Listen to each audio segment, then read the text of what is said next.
ইসলামী শাসন ব্যবস্থা এই শব্দটা শুনলেই আমাদের মাথায় কি ছবি ভেসে ওঠে?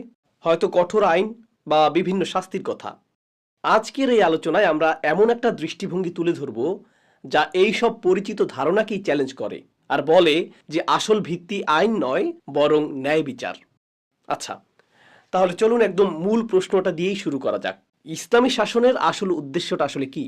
শুধু কিছু কঠোর শাস্তি কার্যকর করা, নাকি এর পেছনে আরো গভীর কোনো নীতি লুকিয়ে আছে?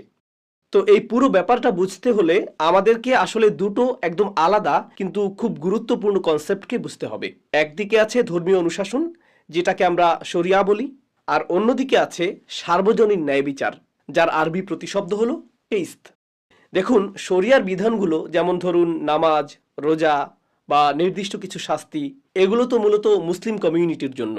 কিন্তু কিস্ত বা সার্বজনীন ন্যায় বিচার, যেমন কন্যা সন্তানকে জীবন্ত কবর না দেয়া, এতিমের সম্পদ রক্ষা করা অথবা ব্যবসায় দুর্নীতি না করা, এগুলো তো কোনো নির্দিষ্ট ধর্ম বা গোষ্ঠীর জন্য নয়। এগুলো হচ্ছে ইউনিভার্সাল প্রিন্সিপাল, যা পুরো মানবজাতির জন্য কল্যাণকর। আর এই দুটো জিনিস কিভাবে একটার সাথে আরেকটা জড়িত, সেটা ভাবলে বিষয়টা আরো ইন্টারেস্টিং হয়ে ওঠে। অনেকটা আমাদের নিজেদের শরীরের মতো। যেমন ধরুন হার্ট, কিডনি বা ফুসফুস, এগুলো যেমন একে অপরকে ছাড়া চলতে পারে না, ঠিক তেমনি ইসলামী আইন আর সার্বজনীন ন্যায় বিচারও একটা ছাড়া অন্যটা অচল। আর এখানেই সবচেয়ে জরুরি পয়েন্টটা, ভিত্তিটা কি? ভিত্তিটা হলো ন্যায় বিচার। ভাবুন তো, যেই সমাজে সুবিচারই নেই, সেই সমাজে যদি হুট করে কিছু ধর্মীয় আইন চাপিয়ে দেওয়া হয়, তাহলে কি হবে? এটা তো অবিচারকেই আরো বাড়িয়ে তুলবে। ব্যাপারটা অনেকটা নরবরে ভিত্তির উপর একটা সুন্দর দালান বানানোর মতো, যা যে কোনো মুহূর্তে হুড়মুড়িয়ে ভেঙে পড়তে পারে। তো এই যে আইডিয়াটা, এটা কি কোনো নতুন কথা? একদমই না। চলুন একটু ইতিহাসে ফিরে যাই আর দেখি ইসলামের একেবারে শুরুর দিনগুলোতে প্রায়োরিটির বিষয়টি ঠিক কেমন ছিল। আপনি যদি ওহী নাজিলের ক্রমটা খেয়াল করেন, তাহলে এই পুরো ব্যাপারটা পানির মতো পরিষ্কার হয়ে যাবে।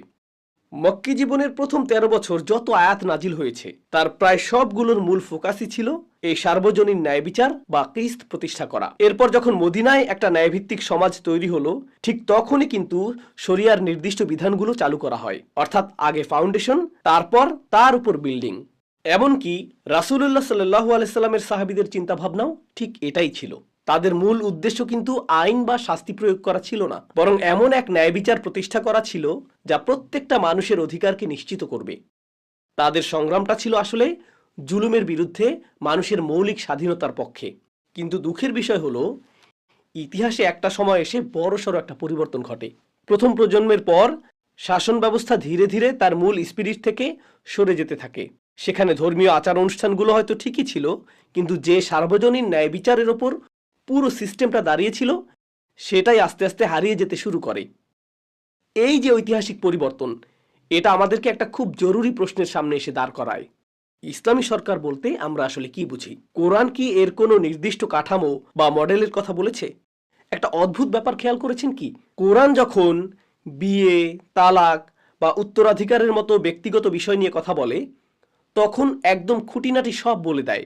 কিন্তু একটা রাষ্ট্র কিভাবে চলবে, সেখানে আইনসভা থাকবে নাকি নির্বাহী বিভাগ থাকবে, এই সব ব্যাপারে কোরআন একদম নীরব। প্রশ্ন হলো কেন? কারণটা হলো, কোরআন কোনো নির্দিষ্ট মডেলকে চাপিয়ে দিতে চায়নি, বরং ইতিহাসে বিভিন্ন ধরনের সফল নেতৃত্বের উদাহরণ তুলে ধরেছে। যেমন ধরুন, দাউদ আলাইহিসসালাম ছিলেন একজন সেনাপতি, যিনি পরে শাসক হন। সুলাইমান আলাইহিসসালাম ছিলেন একজন রাজা।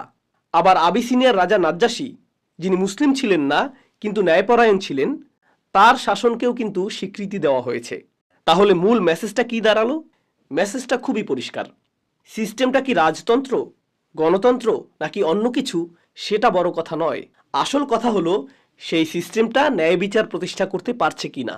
কোরআনের মূল ফোকাসটা তাই শাসন কাঠামোর উপর নয়, বরং শাসনের নৈতিকতার উপর। এই মূলনীতিটা মাথায় রেখেই চলুন আমরা আজকের যুগে আসি। কারণ আজকের যুগে ক্ষমতার খেলাটাই কিন্তু পুরোপুরি বদলে গেছে। এককালে ক্ষমতা ছিল খুব সহজ একটা জিনিস।